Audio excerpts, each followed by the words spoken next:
Sustainability and energy efficiency have been key buzzwords within the MEP industry for the past few months, but only a few individuals and key stakeholders within the electromechanical, HVAC and public health space, including academicians and consultants, have converted this narrative into actionable plans over the past 12 months. To quote Swedish environmental activist Greta Thunberg, there is no planet B. Change is not only possible but necessary, and it won't be achieved if we go on like we have until today. Dubai is leading this charge in terms of implementation. It has set ambitious targets to reduce 30% of its energy by 2030, which could result in a minimum of 1.7 terawatt-hours of energy savings and a reduction of 1 million tons in carbon emissions. These targets are extremely essential in combating the ill effects of climate change, especially given that the existing global building stock is a leading contributor to greenhouse gas emissions. Joining us on this episode of Let's Talk MEP, we have 4 leading experts and veterans within the industry who have been driving the move towards sustainability and energy efficiency by being actively involved in the retrofitting spectrum, all the way from training engineers to implementing the right solutions on projects. Without further ado, let's welcome Farah Ghanem, Senior Sustainability Consultant at Alpine, Dr. Hassan Chaudhry, Director of Studies for Architectural Engineering at Heriot-Watt University, Hassan Yunus, Co-CEO and founder of GRFN, and Pooja Ganatra, Consultant Acoustics at WSP in the Middle East. Thank you for joining us here on the show today. It's a pleasure to have you here. Pleasure to be here. Thank you. You're welcome. Thanks for your time. Farah, let's get started with you. On one hand, we are seeing a lot of forest fires, heat waves on one end of the globe, while on the other end of the globe, you're seeing hurricanes and floods. Is there some sort of a connect between what is being perceived as climate change-related occurrences and the energy efficiency of the existing building stock? There's definitely a direct and considerable connect. A new World Green Building Council report says that all existing buildings need to be net zero by 2050 if we are to maintain a global warming below 2 degrees Celsius. This emphasizes the urgent and necessary need for built assets to really consider energy efficiency and for us to adopt a more responsible and proactive attitude towards implementing energy conservation measures. Now, people would hear the word of net zero and immediately think, okay, let's just put some solar panels and call it a day. But the practicality of implementing or solely depending on renewable energy systems has proven to be difficult and sometimes unfeasible. You need to first actually reduce the energy consumption of the building in order for us to reach capacity limits that are feasible to install for renewable energy systems. So existing buildings really need to consider retrofitting either on a large scale or even start as a small scale projects or retrofit implementations so that we can reduce the energy load and the carbon footprint of the building before thinking about other solutions to pave the way towards net zero. Hassan, would you like to add to that? How imperative is it right now for the existing building stocks, especially older buildings, to start retrofitting projects if they haven't started yet? So just like Farah said, in order for us to limit the increase of temperature, we need to act now on all fronts, not just existing buildings, but also new buildings, transportation. So it's imperative to start now. Otherwise, we're going to miss that boat. And I've been hearing a lot of interesting yet worrying news coming from China and the US. China now is increasing their coal production because they are prone to use the old plants now because there's a lot of extra demand. Same thing in the US. US is asking for the OPEC countries to increase their oil production. So I don't see that we are tackling the problem and energy efficiency for existing buildings, since they consume 40% of the global energy, is very, very important to start right away. We can't really afford, the world cannot afford without starting energy efficiency on existing buildings and make it go further. The problem I see there is mainly the costs and implementing changes on existing buildings is a little bit harder than building a new building where you have starting from scratch. So these are the main problems, and I think we can talk more during this session on more of those problems. Dr. Hassan mentioned the fact that it's imperative to do it right away. But he's also mentioned that there are certain problems. Could you elaborate a little more on that? What are the challenges that we're facing in terms of small-scale and large-scale retrofits and actually implementing these projects? So every installation has its own set of challenges, even if it's a new one, but retrofitting does bring its own unique set of challenges. Now, the two that come to mind are the potential disruption to the building fabric and also the cost management. Now, we know traditional MEP systems are wired. So if you end up with a system being oversized or even undersized for that matter, it may require a rip/replace approach, something that has potential disruption and can cause damage to a building fabric as well. Just little things like security surveillance, which is now becoming mandatory in buildings, having to install them as retrofits can also lead to damage. And they have an additional challenge of working with the networking and logistics as well. So the damage to a property, that comes across as one of the major challenges when implementing a retrofit. Cost management is another one. Now, there is a performance gap that usually happens. Your advertised energy savings may not match against the measured energy savings following a retrofit. And that could just be because of user behavior as well. So a developer needs to really work closely with their facilities management team, with the building services team, with the clients to ensure that these challenges can be overcome, because most of them can be overcome. It just needs a holistic working approach between the developer and their retrofitting consultants. I like the way you said that these challenges can be overcome. Pooja, you've worked for WSP in the Middle East for a while. From your viewpoint, what solutions do we have to these challenges? Can these challenges even be overcome realistically? Absolutely. I think just taking from where Dr. Hassam left regarding the cost implications, I think that is one of the major challenges that we would face. And working on some redevelopment projects, I can actually take an acoustic and MEP view to it and give you a perception of what we look at. So, for example, if it's an office fit out and if it's an open plan office, and essentially our plan is to kind of make it into cellular offices and meeting rooms. So when you look back, we need to look at how these spaces would require quieter units, quieter MEP units to be serving the systems, having to make sure that, all of these mitigations are aligned at the receiver, at the source, and making sure that these spaces are for what they're supposed to be used for. Because at the end of the day, you're designing for the users. If the users in these meeting rooms and offices are within a quieter environment or not having noise from FCUs or other HVAC equipment, they wouldn't be social or productive at all. So these things must be considered. And at the same time, when I think of retrofitting, I think it's all about flexibility. And that's the idea that we need to look at for sure. And the biggest example on a much grander scale is the Expo 2020 right now. We are looking at it going to the pavilions, but in 6 months' time, it's going to be used for a completely different purpose. So these things are within the region now, and they are coming up. So for sure, retrofitting and these challenges are being addressed and can be addressed in the future as well. If I could come back to you, Dr. Hassam, on this, can technologies help in this process? We know that there are a number of technologies that are coming into the fore, but construction as an industry has been lagging in its adoption of technology, if I could put it mildly. From your viewpoint, do you think that technologies can provide perhaps better visualization that could help implement these projects and bring them to life?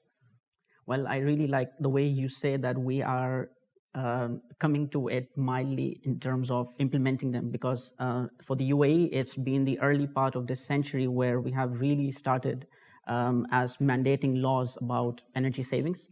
So we are behind the world in that sense, and we have to admit it. Yes, work is happening now, but yes, on that front, we are still lagging behind the world.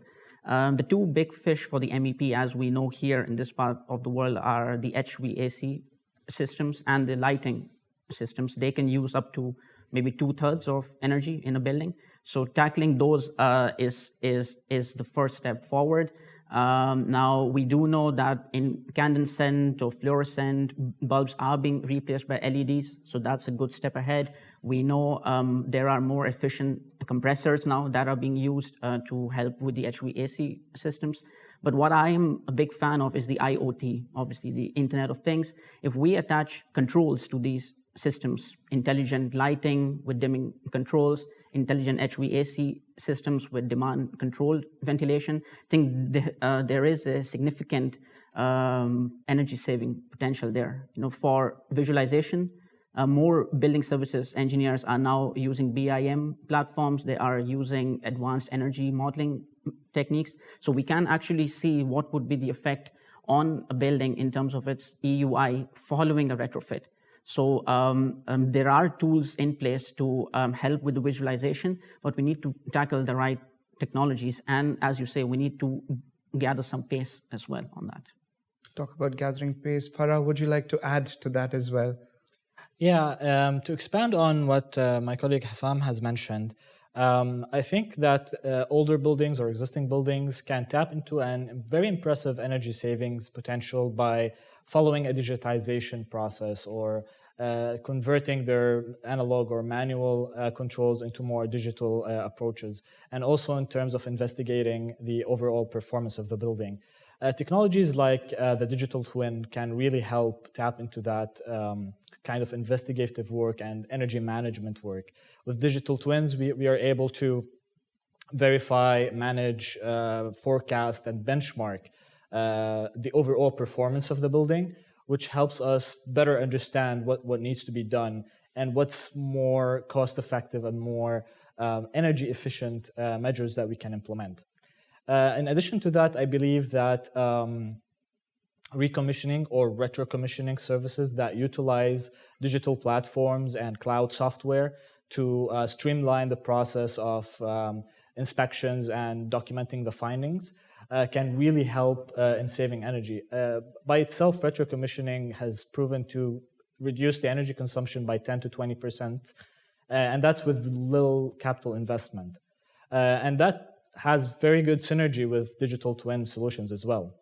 In addition to that, I think implementing technologies like thermal imaging and vibration sensors in order to have like an early detection system for faults and issues can really help aid the eye into pinpointing issues and failures in the system that might need maintenance or retrofitting even. And I guess lastly, I would say that retrofitting doesn't really need to be costly. There are cost-effective solutions that you can start with and then build on as you see the ROI of actually performing a retrofit for your building. I'm going to use that ending to come back to you, Hassan. They can be cost-effective. When we've spoken to multiple people within the industry, one of the things that they keep mentioning is something that you mentioned earlier in this discussion as well, is cost seems to stop people from going down that road. How can the costs for retrofitting be warranted? And as Farah was mentioning, what is the ROI that we can pitch to the industry saying it is worth going down that road? Thanks, Anup. That's a very interesting question. Costs, it's always about the money. So client needs to be sure that whatever investment they're making, they're going to get their money back. Now, the good thing is that a lot of projects are happening in the UAE. We're working on almost 1,000 buildings that are going through energy retrofits, and we're being the consultant on those projects. The problem starts with the tariff. So you need to look at the tariff. If the electricity cost is low, that will stretch the ROI. Simple payback will become higher and higher. But still, it is viable within all the Emirates. So we have projects in Abu Dhabi, we have projects in the Northern Emirates, we have projects in Dubai. The problem, let's say, in Abu Dhabi is still the tariff is a bit low. So whatever is going to be a simple payback in Dubai, maybe for 4 years, might stretch to 7 years in Abu Dhabi. 5 years is what clients look for. They don't want to go beyond 5 years, although we've worked on governmental projects in Abu Dhabi where it stretches out to 7 years. So that's one of the main challenges. Now, how to tackle that? There are some energy service companies that do provide financing, so you can go to these companies. You normally would want to start with studying your buildings, coming up with a portfolio, which buildings you think they need to go through retrofits. Normally we get asked by clients to do that work for them, put down an RFP, get ESCOs involved, and these energy service companies can do the investment, and that is a way to tackle the cost issues. In general, the ROI, like I mentioned, around 5 years. We see some energy conservation measures that might go beyond that, especially if you're changing equipment, which I think is important for old buildings. We can go to old buildings and just tune and fine-tune stuff. We need to change and have drastic changes in order to reduce the demand, reduce the energy consumption. So I would say 5 to 7 years is what we should be aiming at. That's a fair representation of what we're doing within the industry already, and that can be scaled. But just to push the envelope a little further, Pooja, do you think that we need to follow some sort of a carrot and a stick approach as well? Is there a need for more financial incentives on one end, or maybe even a stronger mandatory regulatory approach on the other, in order to hit these targets that Dubai has or that the world has, and help all the buildings around us get more energy efficient? Absolutely. I think there is a need for some financial incentives within this space. And as Hassan rightly pointed out regarding the cost implications that go down within this retrofitting aspect of things, is where the client is sort of a bit iffy as to whether we should go ahead or not. In my perspective, what I think of it as is there are two aspects to this: energy and resilience. So when you look at energy, you can actually quantify this and say that, okay, by doing this, by having energy efficient systems within your space, you can actually save this much amount of energy and sort of quantify these values and show the cost advantages eventually.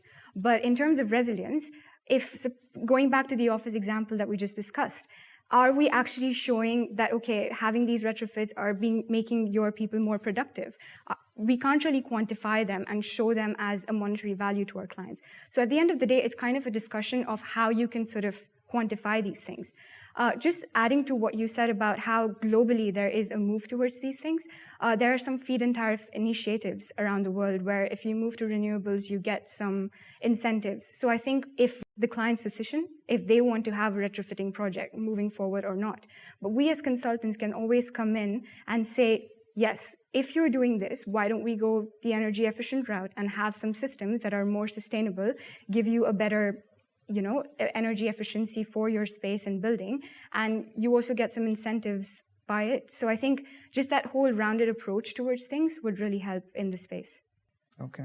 Farah, I'll come to you next. Among those who are looking now, if they are convinced by a discussion, if we take this message out to the industry and saying asset managers, property managers, developers, clients, like Pooja was mentioning, have that thought process where they start thinking about it. What are the do's and don'ts that you would suggest in terms of HVAC or lighting retrofits? Could you shed some light on that?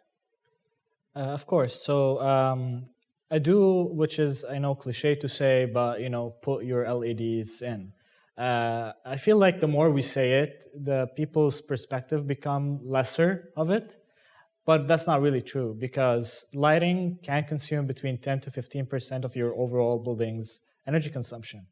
If you hit 50% of that, that's considerable. It's not a small amount. Of course, going forward also with HVAC systems, considering implementing automatic controls and changing around your controls to better suit the comfort and the operations of your building. So if you have automatic controls that automatically shut off your HVAC system when there's no one in the room, that saves a lot. Where we've seen a lot of buildings that the HVAC is always on for no reason. So these kind of do's and don'ts are definitely something to consider when talking about retrofitting, because it's not just about replacing parts. It's also replacing mindsets and operations and schedules. That's interesting that you said that, because we're not just replacing mindsets for this generation. We're leaving a legacy for the generations to come. What we start now needs to be continued, because we go back to what we started with, the Greta Thunberg's words, there is no planet B. And in that respect, Dr. Hassan, how do you feel we're preparing not just current industry standards, but how are we preparing the engineers of the future for a discussion such as this? Right, so it always starts at school, and Heriot-Watt has a unique offering to the built environment in this part of the world by having a responsibility to train building services engineers holistically. Our architectural engineering program is the first and only UK-approved AE program here in the Gulf, and we use industry-standard curriculum to teach MEP fundamentals to students, whoever is interested in the MEP area. The school also offers energy and carbon cost management as part of the program, understanding digitization of buildings. So it's a holistic approach in terms of training building services engineers who are more digital in their approach with an innovative mindset going into the future. The program has accreditation by the Chartered Institute of Building Services Engineers, so that always adds value. And I'm very proud here that Pooja is sitting on the table with her deep knowledge and understanding of retrofitting, maybe even more than me. And that's really a very good example for what Heriot-Watt is doing in terms of training these building services engineers for the future. And that is what we are offering on our side academically. Of course, there are a lot of initiatives taken at the industry level as well in terms of the CPD programs and the short courses, but we are proud to say that we are offering a 4-year degree on building services to really train those future MEP engineers. And with that, I would just like to pass on a bit to Pooja to just validate my words and make me look good. Absolutely, Dr. Hassam. I think the 4 years that I've had at Heriot-Watt University were very interesting and challenging at the same time. Just to elaborate on the course, architectural engineering in itself, I'm going to break it down into 2 portions, where the first 2 years were highly focused on our fundamentals and how we should know about our systems, do some calculations, and get an overall idea of MEP systems, while the last 2 years were focused on having our own design project and designing, having duct calcs, having our plumbing systems in order, having electrical systems in order, all of that, alongside industry mentors as well. And Hassan was actually one of them who used to come to our university and look at our work and sort of guide us in a direction to kind of, look at what we could do more and how we could better our projects. At the same time, there were so many other things that we were learning in terms of our software skills. So we learned IES, which is a highly energy efficiency modeling software, where you could understand how efficient you could make your building, essentially, and also CFD, which gives you an idea on computational fluid dynamics.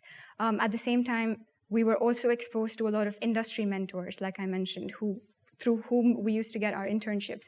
And I was lucky to have an internship with WSP throughout my course as well. So I was kind of learning things and applying at the same time, which was a really good mix of having to understand your concepts and having an opportunity to kind of learn from your colleagues and also applying it on projects. So I think the course sort of just motivates you and kind of makes you an engineer ready for the future and to tackle any challenges that you come across, because I still go back to my notes sometimes, if I'm being honest, to kind of brush up on things. So definitely, there is a lot that you learn in these 4 years and apply throughout your career. Did you ever feel you were going to share a table and sit across an industry mentor and your teacher, Dr. Hassam, and share the same table on the same panel at some point of time? What does that make you feel like? That makes me feel really, really happy today, escalated, honestly, and privileged at the same time. Thank you for this opportunity to Dr. Hassam for inviting me in, and also just listening to all the 3 spokespersons today. I think it was really interesting to see their views on the future of retrofitting for someone who's an engineer who's kind of looking at the future in that perspective. So I think it's great. Yeah. I think it's a perfectly balanced table between veterans and the engineers of the future. You've set the standards quite high, Hassan and Farah. I'm going to leave it to you to make the closing statements as the veterans in this industry. We'll start with Farah and we'll end with Hassan. Farah, what's your message to the industry? My message would be don't shy away from retrofitting. It doesn't really need to be a very high cost action to take towards a better future. We've worked on projects where, yes, budgets were tight. Yes, we couldn't replace the very old chillers with newer, more advanced chillers, but we manipulated a bit with how the systems overall operate through intelligent control systems. And that alone wasn't very expensive for the project to implement and has contributed in achieving 20% savings. So yes, we can have cost-effective solutions. Don't shy away from it, and consult your energy specialists, and I'm sure you'll find what you're looking for. Wonderful. Hassan, over to you. I think building owners should look at energy as a opportunity to increase their profits. Currently, they just pay the bills at the end of the month. Once they start looking at that, there are a lot of opportunities, a lot of different companies that can offer great solutions. We as consultants, we've worked, like I told you, right now working on 1,000 buildings being retrofitted. We found the right solutions. Clients are happy. I can name project, the Abu Dhabi Department of Energy. They retrofitted the first project in Abu Dhabi. It went and got around 35% of savings. They got 2 awards, the AEE Middle East Project of the Year and the SIPSI Building Performance Award last year. So it can be done, and solutions are there, consultants are there, ESCOs are there. They just need to start looking at it in a way that can save them a lot of cost. And isn't that the perfect way to end this discussion? Thank you all for joining us here today. And that's a wrap on this episode of Let's Talk MEP. Before you go, don't forget to like, comment, share, and subscribe below. That's all for now. And until next time, goodbye.